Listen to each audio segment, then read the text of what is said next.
Ace had that money on his head, you know, Ace had them put that 10K up, told me to slide, told me to smack fool, because, you know, he got tired of that running his mouth. Implicated in a murder, you're going to, you know, get, even if you cooperate, you're not gonna be with your baby after it's born, right? So that baby's gonna get taken away from you as soon as... Crushed. Cause it's like, I could've saved him, like, you know? I could've like, cause I was like on the phone with him, like he called me, he was like, big cuz. Cause that's my cousin, you know what I'm saying? He like, cuz. Both sides of the fence. It's sad, it's a waste of life. When I saw them raid the house and got the guy and the girl out of there, After that video dropped last year, everybody pointed fingers at young Y-Ace, thinking he was the one who set up Leo. But now, brand new court records just came out, and the whole story got flipped on its head. The real killers just snitched, and they named somebody completely different. Everything's changing fast. Let's break it down. Because this Cash App move, it sparked a whole war. June 23rd, 2024 should have been a night full of good vibes. Foolio had made it to another birthday, something rare in his world. Most folks in his circle never make it that far. But instead of celebrating, that night turned tragic. It was Foolio's final chapter, written in betrayal and gunshots. And word is, it all might have kicked off from something J. Breezy did just the day before. Allegedly, J. Breezy, real name Jakey, sent some money through Cash App to a dude named Isaiah Chance. Less than 24 hours later, Isaiah was facing a murder charge. And Foolio... Lil' bro, he was like, that's my little twin, like, you know, I got him tatted on my face. Like, that's my little bro, okay. One day, I was at my godmama house in the hood where we from on 45th. And every day after school here. Gone. Just like that. But before we get deeper into this twisted mess, let's talk about who these dudes really are. J. Breezy ain't just some rapper chasing clout. Nah, this man is neck deep in that real street life. He holds it down for Jacksonville's North Side and is tight with the 1200 gang, the same crew that's been beefing heavy with rival sets for years. He's got blood ties to street names like Chew and Kojak. This ain't a persona. This is how he was raised. His music? It's raw, gritty, and straight from the trenches. No filter, no sugarcoating. This life? He lives it. Every time J. steps in the booth, he's spitting that real.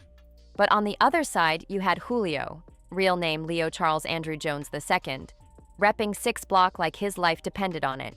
He was just 26 when they took him out. Still young, still in his prime, going all in for his crew. 6 Block and 1200? Man, they've been at each other's necks for years, like modern-day Crips and Bloods. The beef wasn't just street talk either, it was everywhere. Social media, diss tracks, back and forths, no hiding it. Even J. Breezy admitted way back in 2021 that Foolio kept instigating, saying Foolio would start stuff with him and force him to clap back, even though J. claimed he wanted to focus on music, not the mess. But now that prosecutors are putting the puzzle together, that old statement hits way different. Here's what they're saying. Foolio was celebrating his birthday on June 23, 2024, posted up at a hotel in Tampa. But the day before, J. allegedly sent Isaiah $390 through Cash App. Out of that, Isaiah spent $361.16 to lock down an Airbnb. Bro, it's hot outside, like the police. You know, I ain't even thinking about no, like I ain't even talking like, bro, the police out there, bro. Like, don't walk nowhere, bro. Sit here with me until it's time for you to go wherever you need to go, you know what I'm saying? Wait till the sun go down. Prosecutors are now claiming that Airbnb, it was the setup spot for the hit. Wild, right? And how did the cops even piece all this together? Easy. These so-called hitmen left behind more digital trails than a hackers convention. Authorities pulled everything. Cash App receipts, iCloud backups, phone tower locations, even screen recordings from Instagram. They didn't miss a beat. The whole investigation built a digital timeline showing exactly who was where and what they were up to, right before Foolio got taken out. Chance wasn't moving solo in this, it was a whole setup. But what really makes this mess even more heartbreaking? It could have all been avoided. Foolio made a crucial mistake. He posted about his birthday party on Instagram, telling folks to DM him for the location. That opened the door wide for snakes to slide in. One of the girls at the party was texting the shooters the whole time, feeding them play-by-play updates on where Foolio was. And this wasn't just some random hater off the streets. This was someone he trusted. If we get away with it, some people be getting away with it. I guess that's the mindset of it's just... She got close to him, earned his confidence, then flipped on him without warning. That girl turned out to be Alicia Andrews. She's just 21, pregnant, and now sitting in jail on murder charges. Yeah, she's carrying a baby while locked up for helping set up a killing. That's cold-blooded and sad all at once. Alicia didn't act alone either. Her squad includes Sean Gathright, Rashad Murphy, and Davian Murphy. And now, every last one of them is looking at serious prison time. But here's where things get even crazier. Surveillance footage caught everything. The cameras showed the shooters tailing Foolio all night, moving from spot to spot, tracking his steps like they were hunting. They finally trapped him at a place called the Home 2 Suites, right by the University of South Florida. The shooters were all in black, masked up, and let off over 30 rounds in what cops are calling a straight-up targeted assassination. 30 shots? That's not just trying to take someone out, that's pure hate. They wanted him gone, no doubt about it. That wasn't just a hit, it was rage. It was a straight-up message to anyone tied to Foolio. And it got even worse. 3 innocent people also got hit that night, showing these shooters didn't care who else got caught in the crossfire. They came to finish the job, no matter who was in the way. Now, what's really making noise in the streets? J. Breezy's silence. Ever since the evidence dropped, dude's been ghost. No statements, no tweets, no nothing. For someone who built his whole image off talking tough and being loud about gang life, this sudden silence is loud in its own way. People in the streets are split. Some think there's no way J. would be sloppy enough to use Cash App for something this major. Others are convinced he's about to get hit with a conspiracy charge, or worse, that he might flip to dodge a heavy sentence. What's crazy is how this whole case shows just how different the game is now. Back in the day, street beefs were handled in the shadows. Cash deals, no phones, no paper trails. But today, every text, every DM, every dollar sent on Cash App or Venmo leaves digital fingerprints. This investigation pulled from everything. Surveillance videos even show the suspects loading up their weapons before the hit went down. Nothing stayed hidden. There's a culture and a mindset in Jacksonville and in this beef of just like, damn near more than half of these murders that we do don't get. And this wasn't just a one-off murder. It's tied to a decade-long war between 6 Block and rival crews like ATK and 1200. Dozens of bodies have dropped on both sides over the years. This is just the latest bloody chapter in a never-ending war. This ain't just random street drama. This is full-blown systematic warfare that's been eating up young Black lives for years. And Foolio's death? Just another tragic piece in a long, bloody timeline. The streets got a long memory. Foolio wasn't some rapper capping for clout. He was really tied in with 6 Block. And their beef with ATK, Top Killers, and the 1200 crew was as real as it gets. These ain't no play sets. These are serious crews putting in real work. Bodies dropped over turf, loyalty, and straight-up revenge. And the madness goes way back. Everything got super grimy in May 2017. That's when things started spiraling. Zion Brown, Foolio's own cousin, was killed. He was just 19. That hit was allegedly connected to the deep gang war between Top Killers ATK, who rolled with Yungin Ace, and KTA, Foolio's squad. Losing family in this life? That's not something you walk away from. That's the kind of pain that stays in your chest. That's when it stopped being music and started being personal. And Foolio? You could hear it in his voice when he talked about Zion. That wasn't for show. He was hurting. No filters, no act. Just raw emotion from a man who lost blood to the streets. In the hood, blood ties run deeper than anything. And when somebody takes your family, This one damn near wouldn't be flying under the radar, and then the way that they did it, the case was already made for them. that's when talk stops and retaliation begins. And sure enough, the streets came calling. The beef hit another level in June 2018, right in the middle of another birthday celebration, when Jin Ace became the next name pulled into the cycle of revenge. This wasn't slowing down. It was just getting started. His real name? Kia Bullard. He got lit up 8 times, but somehow he survived. Meanwhile, 3 others, including his own brother, lost their lives. That wasn't no random drive-by. That was an assassination-style hit. And the fact that Kia made it out? That's either a straight-up miracle or some serious street loyalty shielding him. But what happened after is where things got truly wild and mad disrespectful. Julio Foolio didn't just stay silent. Nah, he went online and glorified the killings. Even went so far as to drop a mocking t-shirt about it. Yeah, he made a tee mocking the dead, real ops who just got taken out. That's not just bold, that's next-level street savagery. Moves like that don't just spark beef, they light it on fire. That kind of disrespect, the block don't forget or forgive. You do something like that and your back's got a target on it for life. And the bloodshed kept going, nonstop. Fast forward to February 2019, another shooting. This time at an apartment complex. And the loss? It hit home. Deep. Bibby, Julio's own 16-year-old little brother and a young rapper, was taken out. They didn't just kill a kid from the block. They took Julio's baby brother. That kind of loss? It breaks a man from the inside.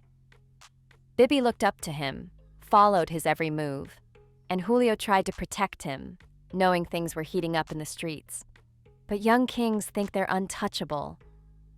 Just 25 minutes after leaving Julio's side, Bibby was gunned down in Hilltop Village, the very hood they both called home. Julio once said that spot was the worst hood in Jacksonville. The streets that raised him ended up taking everything from him. That's the coldest twist of all. Things got even darker when ATK member Sue Hakeem Robinson was arrested in March 2021, tied to Bibby's killing.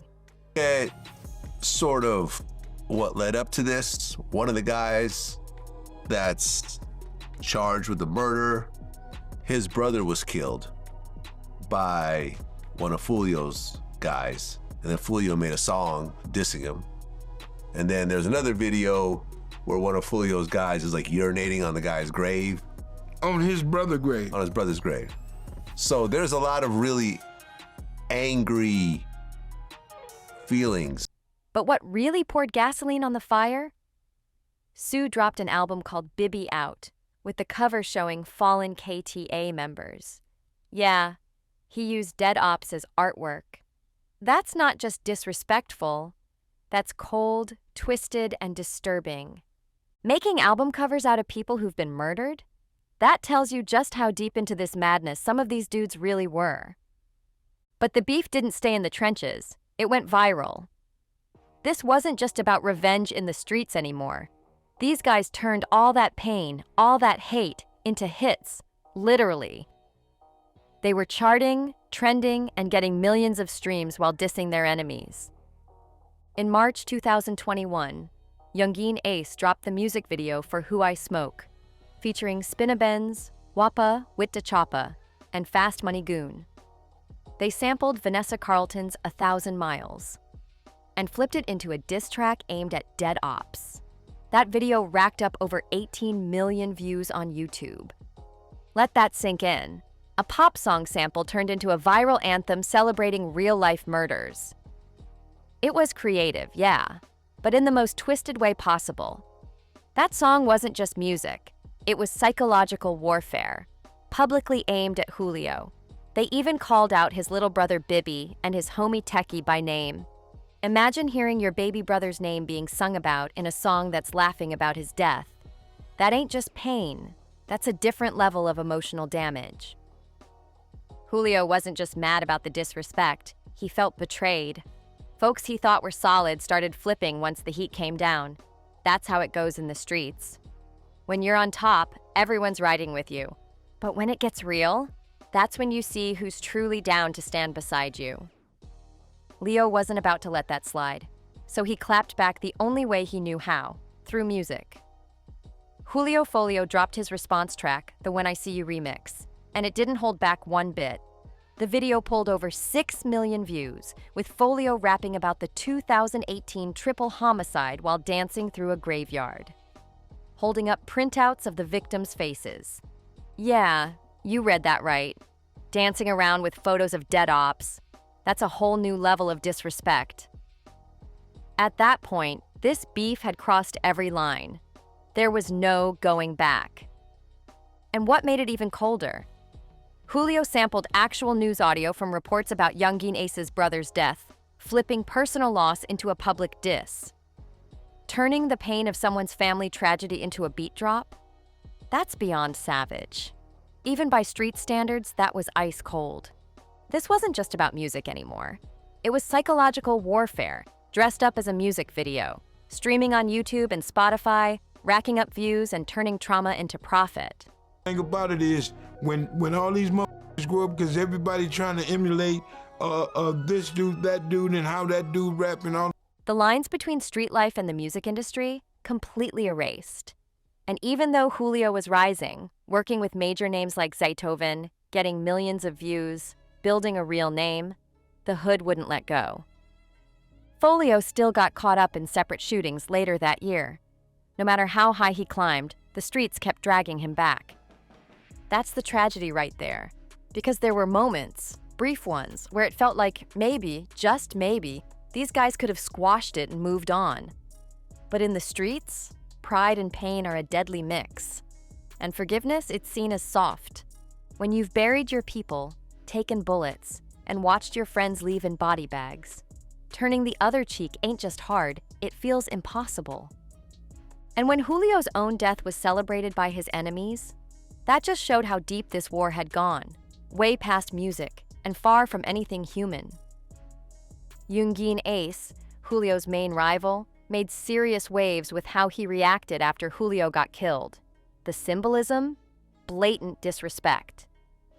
During an interview, Ace was caught sipping Don Julio, knowing full well the name connection. With Julio's body barely cold, that move felt intentional, like he was mocking the dead on camera. That's not just petty. That's deep-rooted hate playing out for the world to see. The boldness of that moment had people talking. Some even say Ace sipping that bottle in public might actually prove he had nothing to do with the murder. Why? Because someone who did play a role probably wouldn't risk drawing that kind of attention. They'd stay quiet to avoid heat. Still, even if Ace didn't have direct involvement, his public celebration was enough to make stomachs turn. And, he didn't choose to take my advice, and he decided to have a party that he announced on Instagram and said, DM me for the address. Sure enough, one of the girls that was at that party texted the other guys involved in the murder, told them where it was at. She's in jail now too, right? That kind of behavior, laughing, mocking, celebrating someone's death, that's not just ruthless, it's nasty. Meanwhile, prosecutors are laying everything out, and it's painting a cold, ugly picture. These defendants ain't just looking guilty. They're coming off proud of what went down. From the texts and digital receipts, it's like they viewed the hit on Julio as something to brag about, not a crime that could land them behind bars for decades. Then there's Alicia Andrews, the 21-year-old pregnant girl who gave up Julio's location. She's now asking for a speedy trial, while the other defendants are staying quiet. If Alicia decides to flip and testify, it could blow the whole case wide open. She might spill exactly who did what, how it was planned, and who pulled the strings. The streets are in chaos right now, and with J. Breezy staying silent this whole time, folks are starting to wonder if that quiet is guilt or strategy, fear, or just laying low. For someone like J. Breezy, who built his whole image off being loud about street politics, His silence right now is screaming louder than any diss track. He's gone completely ghost. No posts, no statements, not even a hint to the press. And with all the heat around these allegations, folks are asking the obvious. Why would anyone use Cash App for something this serious, knowing it's one of the easiest platforms to trace? Some people think J. might have been sloppy, underestimating how deep this case would go. Others believe he might end up hit with conspiracy charges, or even flip to dodge life behind bars. Using a digital payment that leaves a paper trail, it's got people questioning if he truly understood what kind of storm he was stepping into. But this case ain't just about J. or Foolio anymore. The ripple effects hit way deeper. Foolio's murder is a brutal example of what happens when a system fails. When society turns its back on entire communities, leaving young people with no real path except the streets. The violent culture that's gripped Jacksonville's rap scene has twisted everything. Now, for some, murder feels like just another move in the game. Most of the time, these killings go unsolved. And when killers walk free, it creates this sick illusion that street justice is untouchable. That only fuels more bloodshed. But Foolio's murder? This one's different. It's too high profile. There's too much digital proof. This ain't gonna fade into another cold case. Because this killing wasn't random, it's part of a 10-year war between 6 Block and rival crews like ATK and 1200. Dozens of lives lost. And it's not isolated, it's systematic. A never-ending war that's swallowed a generation of young Black lives and shows no signs of stopping. There's no sign this war is slowing down. And the damage ain't just physical, it's psychological too. The toll it's taken on the community runs deep. The very platforms that were meant to connect people, like Instagram, Snapchat, even YouTube, have turned into digital battlegrounds. Instead of building bridges, they're being used to spread hate, flex on enemies, and even line up hits. And the wildest part? The public eats it up. The more violent, the more dramatic. It goes viral. That thirst for street drama has created a sick game where young rappers feel like they have to live the life they rap about or risk losing clout. It's no longer just about music. It's about survival of the flashiest. These young dudes are out here performing violence for a crowd that's cheering from behind a screen, treating their trauma like it's just another form of entertainment. And what came out of the investigation? Even darker. Authorities tracked the suspect's moves from Jacksonville all the way to Tampa using surveillance footage, phone records, and tech data. This wasn't just a heat-of-the-moment beef that turned deadly. Nah, this was a planned assassination. Calculated, cold, organized. And the Jacksonville rap scene? Still torn apart. The city's been bleeding for over a decade from this gang war, and Foolio's death doesn't look like it's bringing peace. If anything, it's got people itching for revenge. That cycle of blood just keeps spinning, claiming more young lives. But here's the real gut punch. We live in a culture that's glorified all this, where kids grow up thinking that pulling a trigger is power, where lives get snuffed out over beef and pride, and worse, over a couple $100s sent through a payment app. It's cold, it's tragic, and it's real. Foolio's life ended in a storm of bullets outside a Tampa hotel parking lot. But his story? It's still unfolding. In the courtrooms, in the families shattered by the violence, and in a community that's struggling to pick up the pieces. The biggest question now, will we actually learn from this, or just keep letting the same cycle repeat? Because let's be real, the streets don't love nobody. This case proves it loud and clear. When the smoke settles and the bodies stop dropping, there are no real winners in these wars. Just pain, broken families, and another name added to a long list of young lives cut short. The retaliation never ends, and communities across America keep bleeding. If this story hit you, if it made you think, or if you learned something new, smash that like button, drop a comment with your thoughts, and don't forget to subscribe so you don't miss what's coming next.